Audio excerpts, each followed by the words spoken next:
Hi hello അസ്സലാമു അലൈക്കും. ഞാൻ ഇന്നൊരു കൊച്ചു കഥ പറയാം. കഥയുടെ പേര് കളിയാക്കലിൻ്റെ ഭവിഷ്യത്ത്. അനൂപ് 5ാം ക്ലാസ്സിലെ മിടുക്കനായ കുട്ടിയായിരുന്നു. എന്നാൽ അവന് ഒരു ചെറിയ പ്രശ്നമുണ്ടായിരുന്നു. അവൻ്റെ സംസാരം കുറച്ച് കുഴഞ്ഞതായിരുന്നു.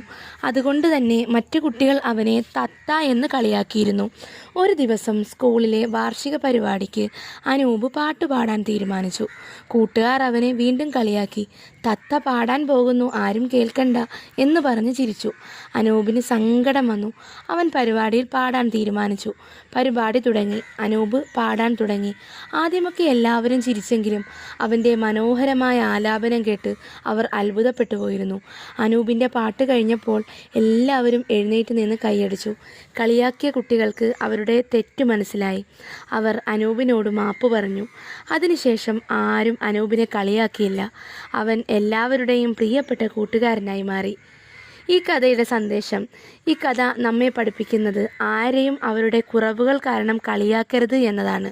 ഓരോരുത്തർക്കും അവരവരുടെ കഴിവുകളുണ്ട്. മറ്റുള്ളവരെ കളിയാക്കുന്നത് അവരുടെ ആത്മവിശ്വാസം നഷ്ടപ്പെടുത്തുകയും അവരെ വേദനിപ്പിക്കുകയും ചെയ്യും. ഈ കഥ ഇഷ്ടപ്പെട്ടാൽ കഥ ലൈക്ക് ചെയ്യുകയും ഷെയർ ചെയ്യുകയും ചെയ്യുക. താങ്ക്